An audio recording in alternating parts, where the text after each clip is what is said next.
Bismillahirrahmanirrahim. Assalamualaikum warahmatullahi wabarakatuh. Ikhwah fillah rahimani wa rahimakumullah. Al-Quran adalah kalamullah yang isinya itu pasti benar dan pasti cocok untuk seluruh umat manusia, baik itu di masa lalu, masa sekarang, ataupun masa yang akan datang.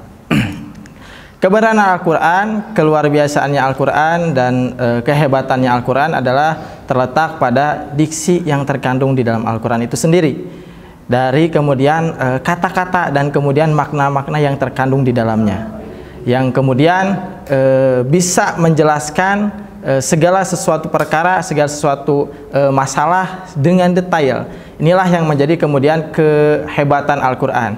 Sebagaimana kemudian yang kita ketahui di dalam surah Al-Baqarah dari ayat pertama sampai ayat 20. Di sini Al-Quran menjelaskan tipe orang ataupun 3 golongan manusia yang kemudian bagaimana kemudian dia merespon Al-Quran ketika Al-Quran itu disampaikan oleh baginda Nabi Shallallahu Alaihi Wasallam.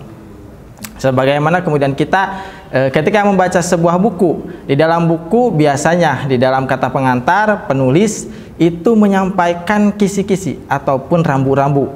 Jadi kalau misalkan kita membaca tentang bab 1 itu cocoknya untuk siapa, bab 2 itu membahas tentang apa, bab 3 itu membahas tentang apa, dan seterusnya. Begitupun juga di dalam Al-Quran itu Allah kemudian tulis dan Allah jelaskan di tiap bahasannya. Nah, a'udzubillahi minasyaitonirrajim, Allah berfirman di dalam Al-Quran, Alif Lam Mim. Nah, di sini Allah kemudian menjelaskan tentang satu ayat yang memang artinya tidak ada satupun manusia, bahkan baginda Nabi Shallallahu Alaihi Wasallam pun tidak diberikan kemampuan untuk menerjemahkan ayat ini. Jadi semua kata-kata yang terkandung di dalam Fathihus Suwar itu hanya Allah yang kemudian memahaminya. Nah, kemudian di ayat berikutnya Allah menyebutkan dzalikal kitabul la raiba fihi hudal lil muttaqin. Nah, ini adalah suatu ayat yang menggambarkan tipe manusia yang pertama,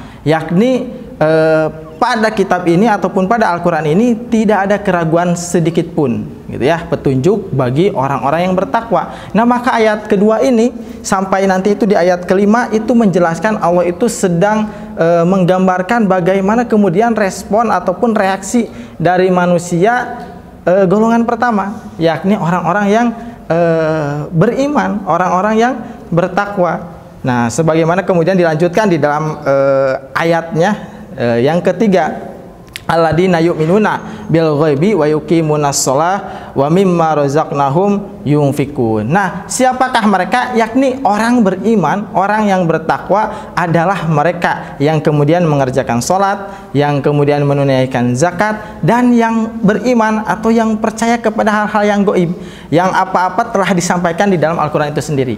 Nah, kemudian yang ketiga, gitu ya, yang keempat, gitu ya, yang keempat Allah kemudian menyebutkan walladzina yu'minuna bima unzila ilaika wa ma unzila min qablik wa bil akhirati hum yuqinun. Ya, bahwa yang berikutnya, siapakah yang disebut dengan orang-orang yang beriman?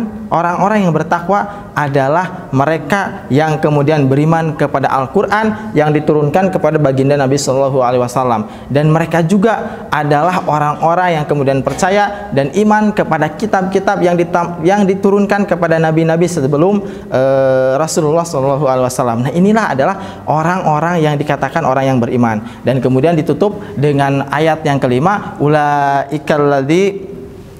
ulaika ala hudam mir rabbihim wa ulaika humul muflihun. Jadi mereka adalah orang-orang yang kemudian akan mendapatkan petunjuk, orang-orang yang akan kemudian mendapatkan hudan, petunjuk dari siapa? Dari Allah Subhanahu wa taala.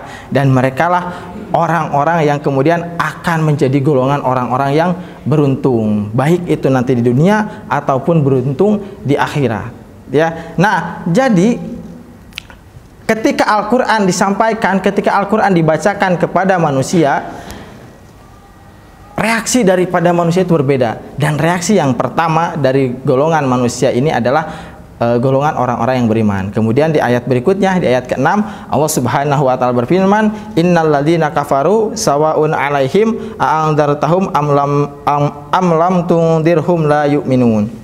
Nah, sesungguhnya orang-orang kafir, gitu kan ya, orang-orang kafir sama saja bagi mereka, baik itu kata Allah ini sebuah kabar kepada baginda Nabi SAW bahwa orang kafir, andai kata kemudian Rasul itu jelaskan ataupun Rasul tidak menjelaskan kepada mereka, mereka akan tetap kafir. Nah, kenapa? Karena khatamallahu ala qulubihim wa ala sam'ihim wa ala absarihim ghisyawah wa lahum adzabun adzim. Karena Allah Subhanahu wa taala telah menutup hati-hati mereka dan Allah telah menutup telinga-telinga mereka, sehingga kemudian kebenaran daripada Al-Qur'an, kebaikan daripada Al-Quran itu tidak dapat mereka terima, tidak akan dapat mereka kemudian imani. Inilah golongan manusia yang kedua, yang ketika Al-Quran itu disampaikan, yang ketika Al-Quran itu diwahyukan kepada baginda Nabi SAW, maka mereka mengingkarinya, mereka menolaknya. Dan yang paling kemudian menarik untuk dibahas adalah golongan orang-orang yang ketiga. Di ayat berikutnya Allah Subhanahu wa taala berfirman, "Wa minan nasi may yaqulu amanna billahi wa bil yaumil akhir wa ma hum bimumin." Nah, golongan orang-orang yang ketiga yang bereaksi ketika Al-Qur'an diturunkan kepada baginda Nabi sallallahu alaihi wasallam adalah orang-orang yang kemudian mereka berkata kepada Allah dan hari akhir, bahwa mereka beriman, gitu kan ya, kepada Allah dan hari akhir, tetapi sesungguhnya mereka mengingkarinya, mereka tidak meyakininya. Nah, inilah yang dimaksud dengan orang-orang yang ketiga, yakni orang-orang yang tergolong kepada orang-orang yang munafik.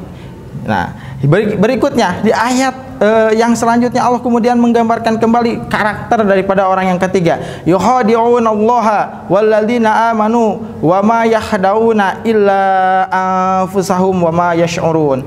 Mereka menipu Allah dan orang-orang yang beriman. Jadi orang-orang yang ketiga ini, golongan orang-orang yang ketiga ini berusaha membuat tipu daya, membuat sebuah tipuan kepada Allah dan orang-orang yang beriman. Namun kata Allah, Allah kemudian menyanggahnya, Allah membantahnya bahwa sejatinya mereka adalah orang-orang yang kemudian telah Allah tipu, gitu ya, yang telah Allah kemudian sesatkan. Dan yang berikutnya, fi qulubihim maradun fazadahumullahu marada walahum adzabun alimum bima kanu yakdzibun. Kenapa mereka kemudian bisa membuat tipu daya, membuat serangkaian siasat, gitu ya, untuk kemudian mengelabui Allah dan orang-orang yang beriman? Karena kata Allah di dalam Al-Quran surat yang sama di ayat yang ke-10, Allah menjelaskan bahwa di dalam hati mereka ada sebuah penyakit, dan kemudian penyakit inilah yang kemudian Allah tambah dan Allah kuatkan sehingga kemudian bertambah sesatlah mereka, dan semakin jauhlah mereka daripada kebenaran Al-Quran dan daripada hidayah Allah Subhanahu wa taala. Dan kemudian di ayat yang berikutnya Allah sampaikan, wa idza laqul ladzina amanu qalu amanna wa idza khalau ila syayatinihim qalu inna ma'akum innama nahnu mustahzi'un.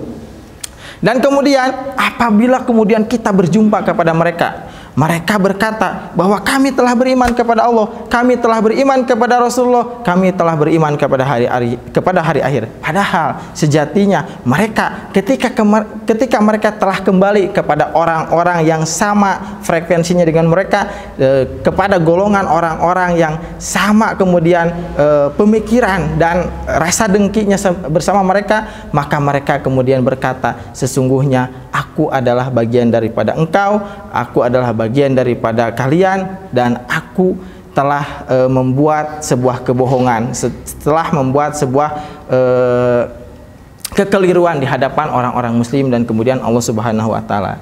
Dan kemudian di ayat berikutnya Allah Subhanahu wa taala berfirman, Allahu yastahzi'u bihim wa yamudduhum fi tughyanihim ya'mahun. Allah akan memperolok-olok mereka dan membiarkan mereka terombang-ambing dalam kesesatan. Jadi ketika mereka membuat tipu daya dan mengolok-olok Islam, mengolok-olok kemudian baginda Nabi SAW bersama kaum muslim, maka sejatinya Allah akan kemudian memperolok mereka dan membuat mereka terombang-ambing di dunia ini. Kemudian mereka hilang arah dan kemudian mereka akan tersesat dengan sesat-sesatnya. Kemudian Allah melanjutkan, ulaikal ladzina ishtarawud dhalalata bil huda fama rabihat tijaratuhum wa ma kanu muhtadin. Mereka itulah yang membeli kesesatan dengan petunjuk, maka perdagangan mereka itu tidak beruntung dan mereka tidak mendapat petunjuk. Jadi merekalah golongan orang-orang yang kemudian telah membeli sebuah kebenaran, membeli sebuah kemudian petunjuk, hidayah dari Allah Subhanahu wa taala dengan kesesatan, dan Allah akan kemudian merugikan, tidak memberikan keberkahan kepada perniagaan mereka. Nah, itulah mungkin satu kisah yang digambarkan di dalam Al-Quran, bagaimana kemudian luar biasanya Al-Quran menjelaskan kriteria manusia, tiga golongan manusia yang kemudian kita harus mengambil sikap terhadap ketiganya.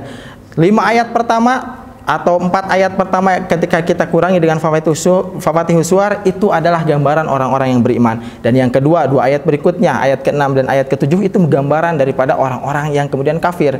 Kita bisa membedakan antara yang iman dan yang kafir, namun kita sangat sulit kemudian membedakan golongan orang-orang yang ketiga, yakni orang-orang yang munafik. Allah jabarkan dalam 13 ayat berikutnya yang nanti bisa ikhwah filah sekalian baca di dalam suratul Baqarah secara lengkap.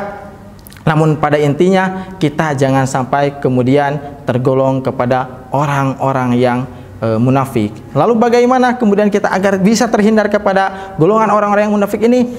Bulan ini adalah bulan Ramadan, bulan yang penuh berkah, bulan diturunkannya Al-Quran. Maka seharusnya kita menjadikan bulan ini bulan untuk mendalami Al-Quran, untuk mempelajari Al-Quran, mentadaburi Al-Quran, memahami isi-isi daripada Al-Quran, sehingga kemudian kita bisa menjadikan Al-Quran itu sebagai petunjuk, sebagai hudan, dan kemudian sebagai pemberikan keselamatan, sebagaimana kemudian nanti kita akan mendapatkan kebahagiaan di akhirat kelak.